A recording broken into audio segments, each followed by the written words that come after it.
Bonjour et bienvenue sur la cuisine de Philippe. Aujourd'hui, je vous propose une recette de panna cotta vanille café. Pour la panna cotta à la vanille, il vous faut 25 cl de crème fraîche entière liquide, 15 cl de lait, une gousse de vanille, 30 g de cassonade et 2 feuilles de gélatine. Pour la panna cotta café, il vous faudra 25 cl de crème fraîche entière liquide, 50 g de cassonade, 10 cl de lait, 10 cl de café bien fort, un expresso que je ferai tout à l'heure, et 2 feuilles de gélatine. Première étape, je prends 2 feuilles de gélatine que je mets à réhydrater dans de l'eau fraîche.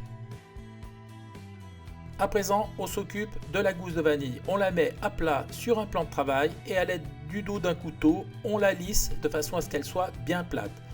Ensuite, avec le couteau, on la perce à l'extrémité, on fait rentrer la lame et on va la fendre sur toute sa longueur.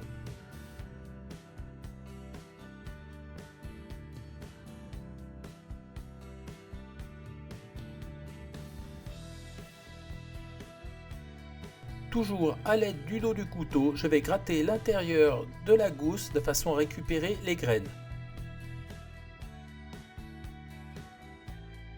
J'ai mis la crème dans une petite casserole.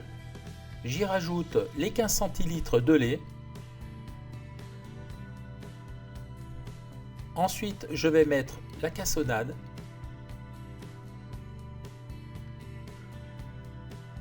À l'aide d'une maryse ou d'une cuillère en bois, je mélange brièvement. Et maintenant, je mets la vanille. Je commence par les graines.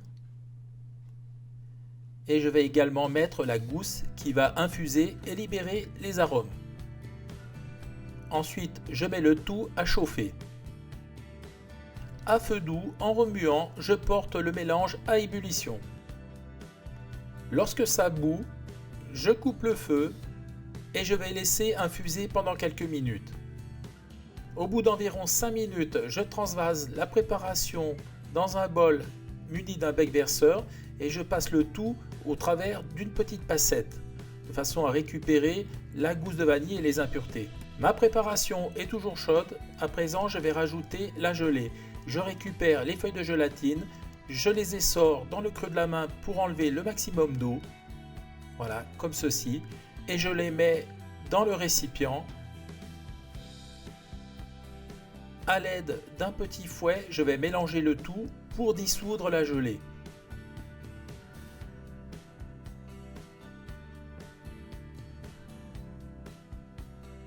Voilà, c'est bien mélangé. Maintenant, on va laisser refroidir quelques minutes. J'ai préparé des verrines. Ma préparation est froide maintenant. Je vais les remplir à moitié.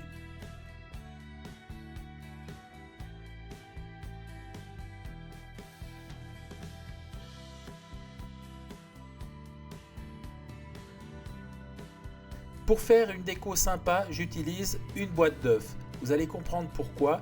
Je vais déposer les verrines dans les alvéoles en les inclinant, comme ceci.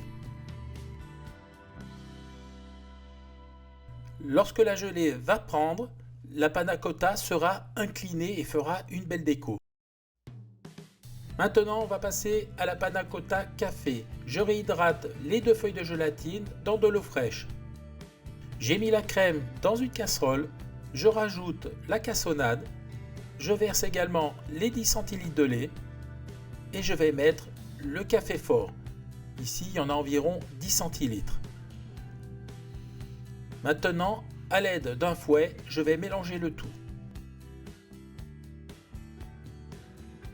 La préparation est bien mélangée, je la porte à ébullition. Dès le premier bouillon, j'ai retiré la casserole du feu. À présent, on va rajouter la gelée. Je prends mes feuilles de gélatine que j'essore dans le creux de mes mains, comme ceci, en serrant de façon à retirer le maximum d'eau.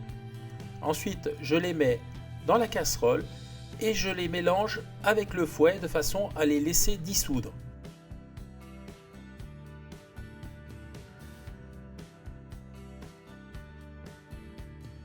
Voilà, la préparation est bien homogène, je vais laisser refroidir. Mes verrines avec le parfum vanille ont pris au frigo pendant environ 3 heures. Regardez, elles sont toutes penchées. Donc on voit l'inclinaison qui a été donnée par la boîte d'œufs. Maintenant, je dépose toutes les verrines sur mon plan de travail.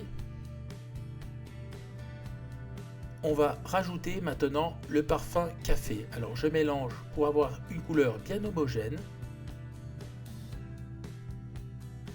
Et à présent, je vais remplir chaque verrine à hauteur. Regardez, on va jusqu'au sommet comme ceci. Et on fait pareil pour les autres.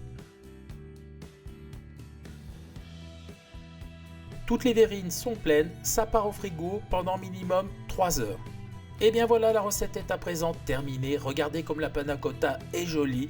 Je vous montre. Alors on voit le café en haut, la vanille en bas et il y a vraiment une ligne de démarcation entre les deux. Les couleurs ne se sont pas mélangées. J'ai pris une cuillère pour la dégustation. Alors je vais vous montrer la texture. On voit, elle est fondante, moelleuse, pas trop collée, c'est super. Alors je goûte. Je peux vous dire, c'est super bon. Il y a un petit goût de café, c'est vraiment hyper bon. Voilà, j'étais super content de vous présenter cette recette. J'espère qu'elle vous a plu. Si elle vous a plu, abonnez-vous, mettez un petit pouce bleu, ça me fera toujours plaisir. Sinon, moi je vous dis à très vite pour de nouvelles aventures culinaires sur la cuisine de Philippe. Ciao, ciao!